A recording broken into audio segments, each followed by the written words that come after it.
भारत माता की, भारत माता की, भारत माता की। तो मैं शुरू करूं?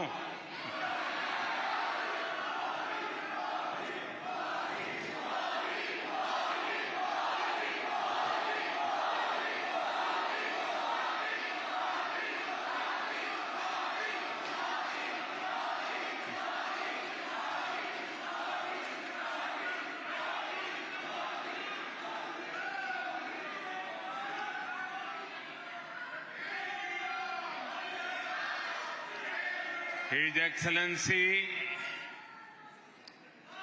Minister of Economy and Labour of Austria, Indian diaspora के मेरे सभी साथियों, भारत के सभी दोस्त, शुभचिंतक, आप सबको नमस्कार।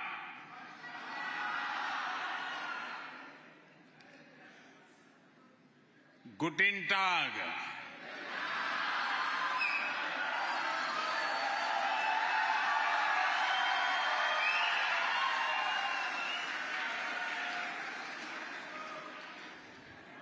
साथियों,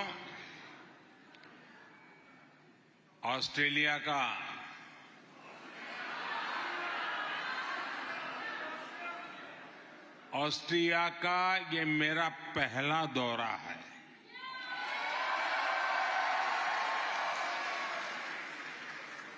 जो उत्साह, जो उमंग मैं यहां देख रहा हूं, वो वाकई अद्भुत है।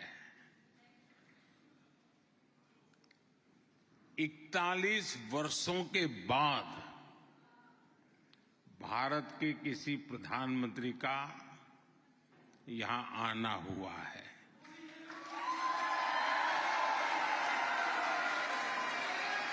आप में से बहुत लोग ऐसे होंगे जिनके जन्म के पहले कोई प्रधानमंत्री यहां आए थे।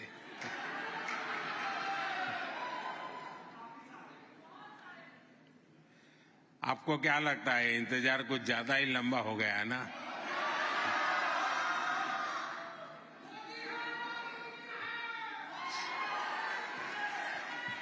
चलिए, अब ये इंतजार खत्म हो गया है। अब तो आप खुश हैं ना?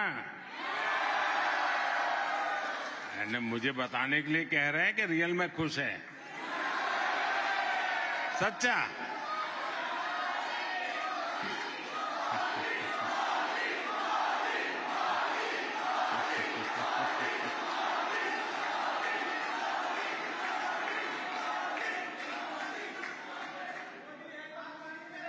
और साथियों,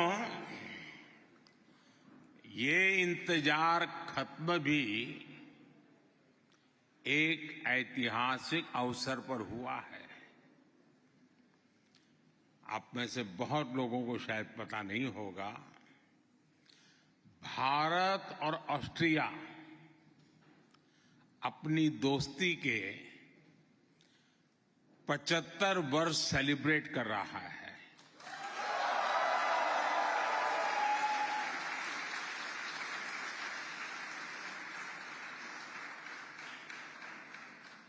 मैं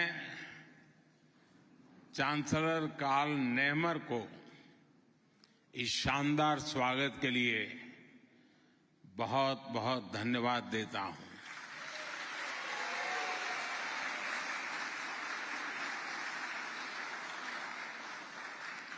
मैं इकोनॉमी एंड लेबर मंत्री मार्टिन कोकर का भी आभार व्यक्त करता हूं।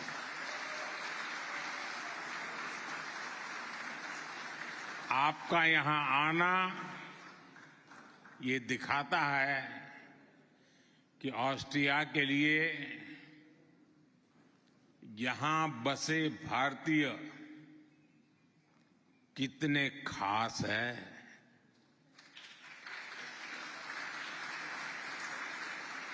कितने विशेष हैं।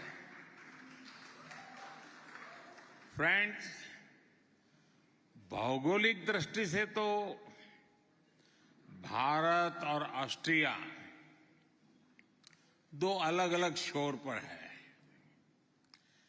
लेकिन हम दोनों के बीच अनेक समानताएं हैं। डेमोक्रेसी हम दोनों देशों को कनेक्ट करती है। लिबर्टी, इक्वालिटी, प्लुरलिज्म और रूल ऑफ लॉ का रिस्पेक्ट, ये हमारी शेयर्ड वैल्यूज है। हम दोनों समाज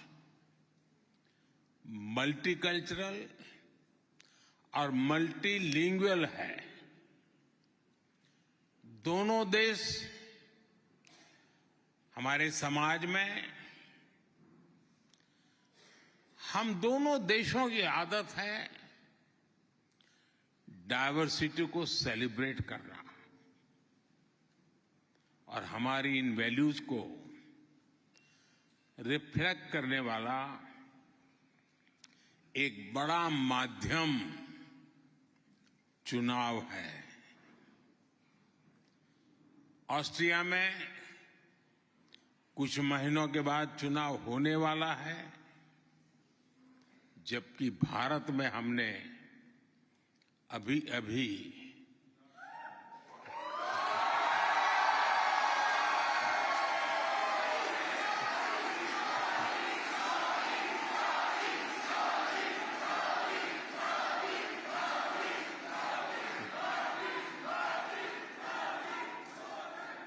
अभी हमने लोकतंत्र का पर्व आन बान शान के साथ मनाया है। भारत में दुनिया का सबसे बड़ा चुनाव संपन्न हुआ है। साथियों, आज दुनिया के लोग भारत के इलेक्शन के बारे में सुनकर हैरान रह जाते हैं।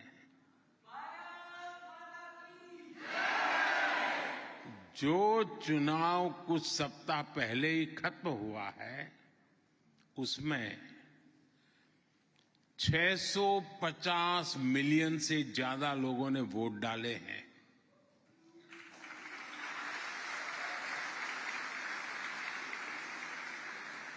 मतलब हुआ शायद 65 ऑस्ट्रिया।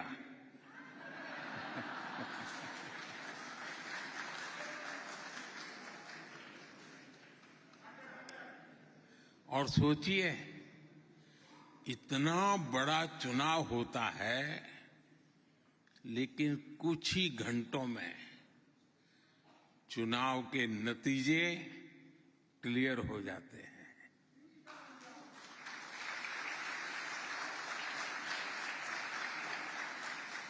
ये भारत की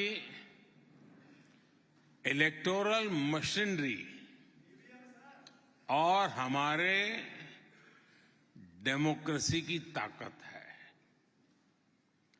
साथियों, भारत के इन चुनावों में सैकड़ों पॉलिटिकल पार्टीज के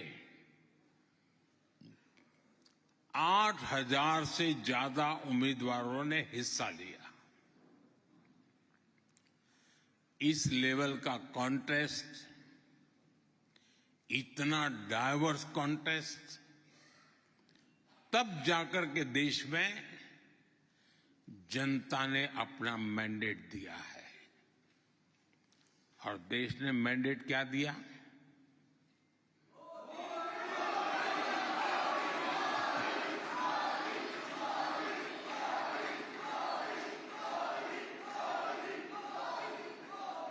साठ साल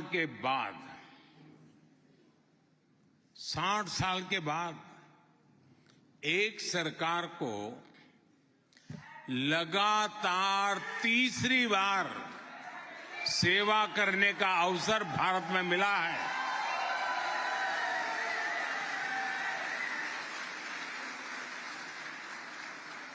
हमने तो दुनिया में पोस्ट कोविड एरा में चारों तरफ पॉलिटिकल इंस्टेबिलिटी देखी है। ज्यादातर देशों में सरकारों के लिए सरवाइव करना आसान नहीं रहा। दोबारा चुनकर आना तो एक प्रकार से बहुत बड़ा चैलेंज रहा है।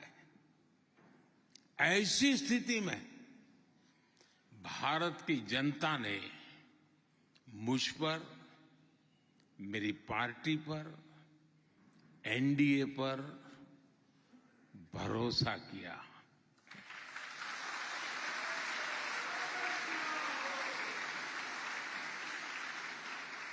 ये मैंडेट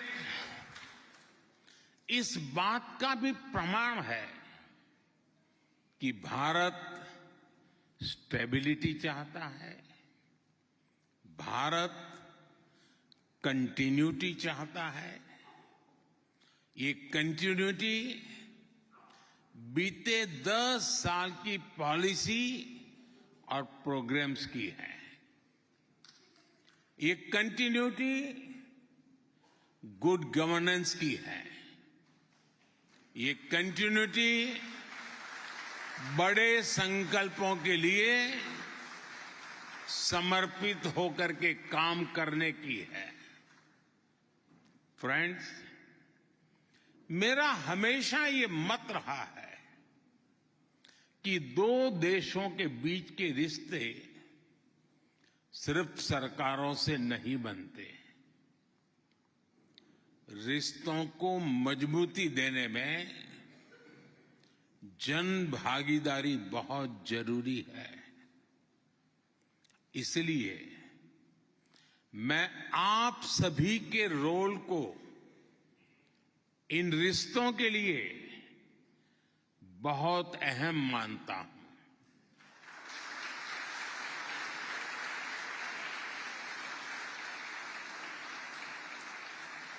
आपने दशकों पहले मोसार्ट और स्ट्रूदल्स की धरती को अपना बना लिया, लेकिन मातृभूमि का संगीत और स्वाद आज भी आपके दिल में बसा है।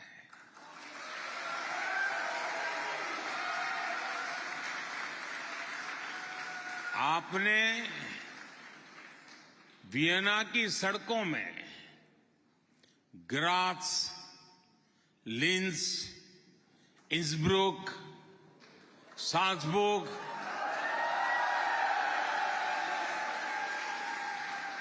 और दूसरे शहरों में भारत के रंग भर दिए हैं।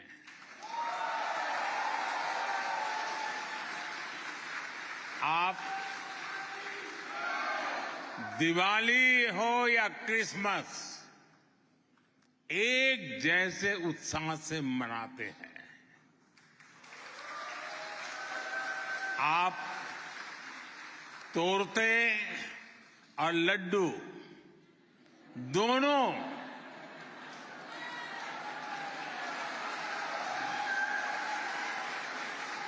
बड़े चाव से बनाते भी हैं और खाते भी हैं और खिलाते भी हैं। आप ऑस्ट्रिया की फुटबॉल टीम और भारत की क्रिकेट टीम को एक ही जुनून से चीयर करते हैं।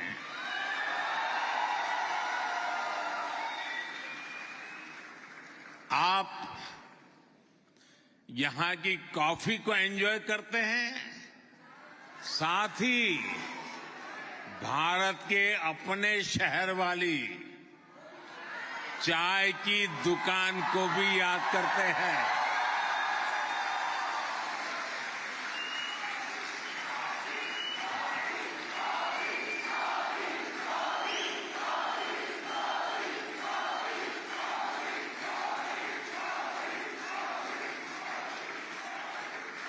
फ्रेंड्स, भारत की तरह ही ऑस्ट्रिया का इतिहास और कल्चर भी काफी पुराना है, शानदार रहा है।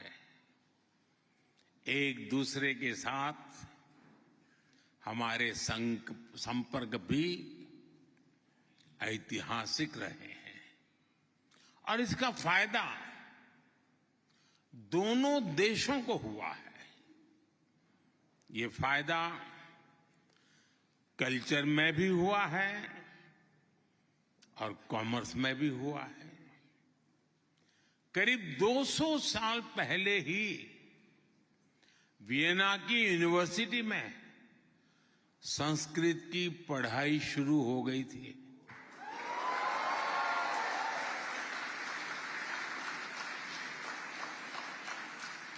(1880 में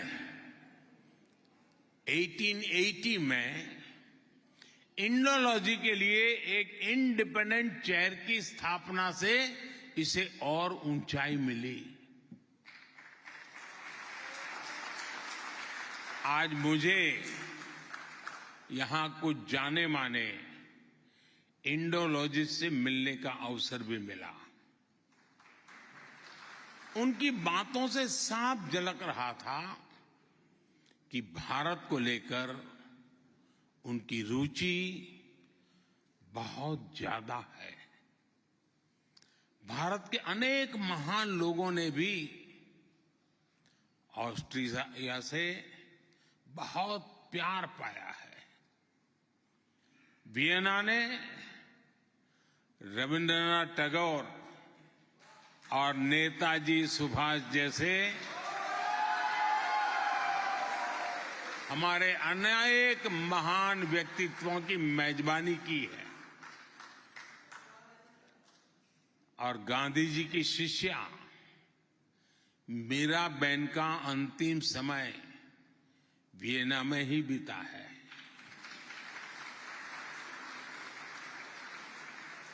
साथियों, हमारा सिर्फ कल्चर और कॉमर्स का रिश्ता ही नहीं है, बल्कि साइंस भी हमें जोड़ती है। बहुत साल पहले वियना यूनिवर्सिटी में हमारे नोबेल पुरस्कार विजेता सर सीवी रमन का लेक्चर हुआ था।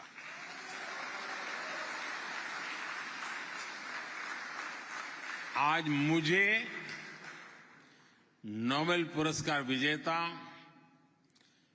एंटोन जाइलिंगा से मुलाकात करने का अवसर मिला। इन दोनों महान वैज्ञानिकों को क्वांटम ने कनेक्ट किया है। क्वांटम कंप्यूटिंग पर एंटोन जाइलिंगा, उनका काम दुनिया को प्रेरित और प्रोत्साहित करता है।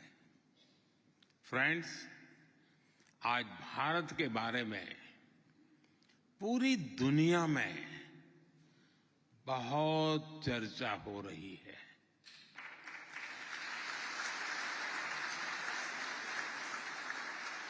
हो रही है कि नहीं हो रही है? हर कोई भारत के बारे में जानना समझना चाहता है। आपका भी यही अनुभव है ना? लोग बहुत कुछ पूछते हैं ना आपको। ऐसे में भारत आज क्या सोच रहा है, भारत क्या कर रहा है, इसको लेकर एक बेटर इन्फॉर्म वर्ल्ड बनाना जरूरी है। भारत 1/6 ह्यूमैनिटी को रिप्रेजेंट करता है और ग्लोबल ग्रोथ में भी करीब करीब इतना ही कंट्रीब्यूट कर रहा है। हजारों वर्षों से हम दुनिया के साथ नॉलेज और एक्सपर्टाइज शेयर करते रहे हैं। हमने युद्ध नहीं दिए, हम सीना तान करके दुनिया को कह सकते हैं, हिंदुस्तान ने युद्ध नहीं, बुद्ध दिए हैं।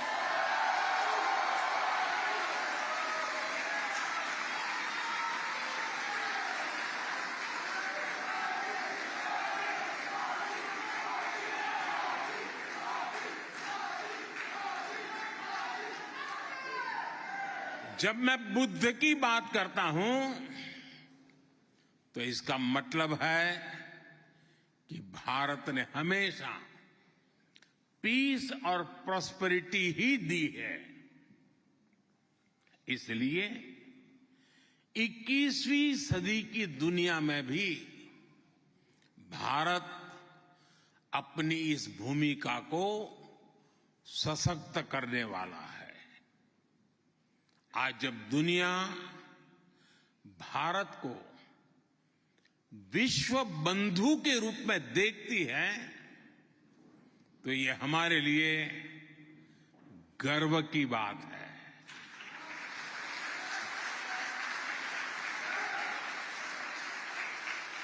आपको भी डगर डगर पे गर्व महसूस होता है कि नहीं होता है? फ्रेंड्स, जब आप भारत में हो रहे तेज बदलावों के बारे में पढ़ते हैं, सुनते हैं, तो क्या होता है? क्या होता है? क्या होता है? मुझे पक्का विश्वास है साथियों, आपका सीना भी 56 इंच का हो जाता है।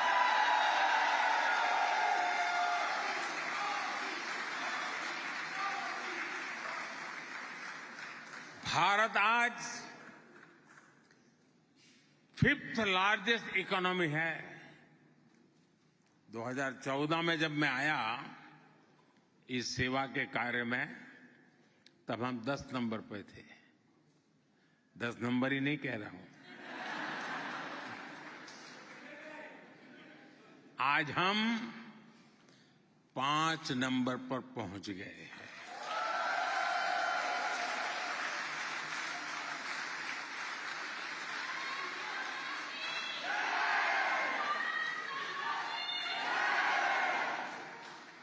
ये सब सुनते हैं तो आपको क्या लगता है?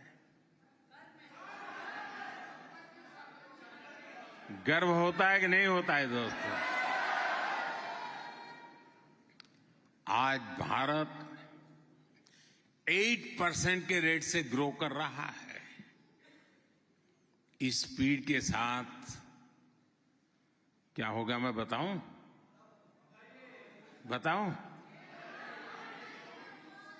आज हम 5 नंबर पे हैं, हम टॉप 3 में पहुंचेंगे।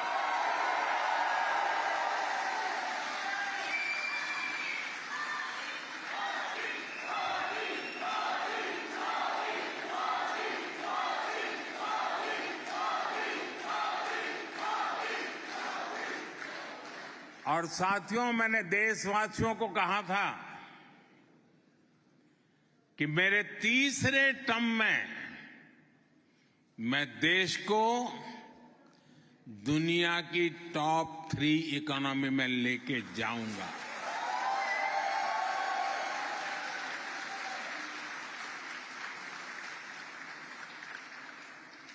और ये बात मैं आपको बता दूं कि हम सिर्फ टॉप पर पहुंचने के लिए मेहनत नहीं कर रहे हैं। हमारा मिशन 2047 है।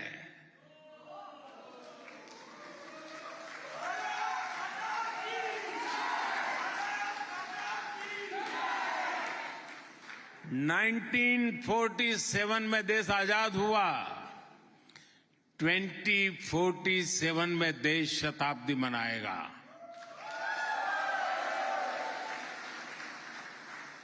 लेकिन वो शताब्दी विकसित भारत की शताब्दी होगी।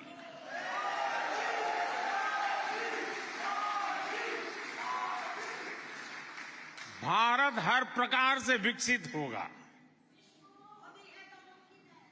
हम आने वाले 1000 वर्षों के भारत की मजबूत नींव आज डाल रहे हैं।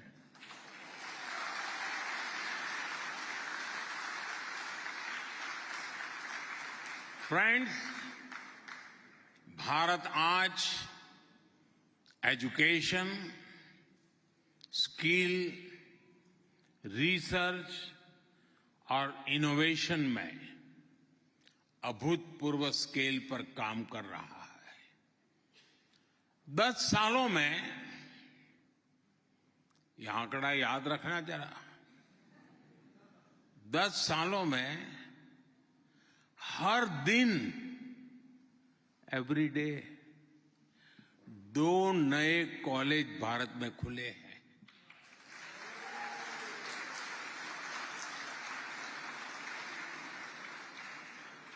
आगे बताऊं,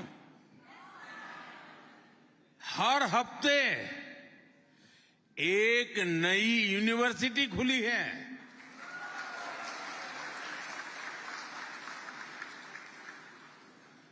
पिछले साल हर दिन 250 से ज्यादा पेटेंट्स ग्रांट किए गए हैं।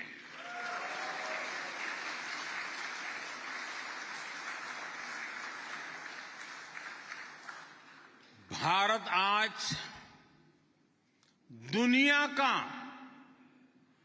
तीसरा सबसे बड़ा स्टार्टअप इकोसिस्टम है।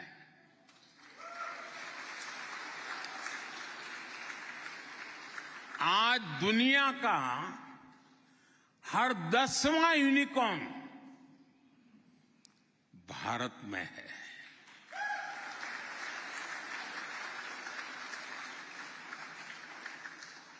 बाकी पूरी दुनिया में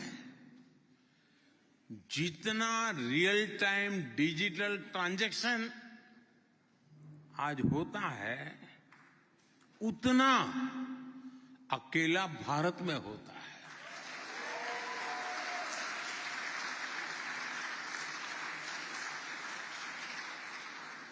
हमारे पेमेंट्स डिजिटल हैं, हमारे प्रोसेस भी डिजिटल है। Bharat less paper, less cash, लेकिन सीमलेस इकोनॉमी की तरफ बढ़ रहा है।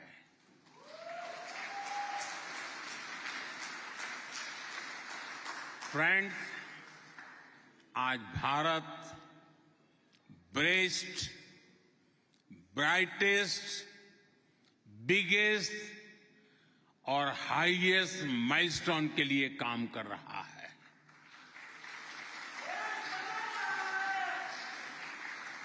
हम आज भारत को इंडस्ट्री 4.0 और ग्रीन फ्यूचर के लिए तैयार कर रहे हैं। ग्रीन हाइड्रोजन मिशन का लक्ष्य 2070 तक नेट जीरो गोल्स हासिल करना का है। हम ग्रीन मोबिलिटी पर बल दे रहे हैं और भारत की जो ये अनप्रेसिडेंटेड ग्रोथ स्टोरी है, उसका फायदा ऑस्ट्रिया को भी हो रहा है।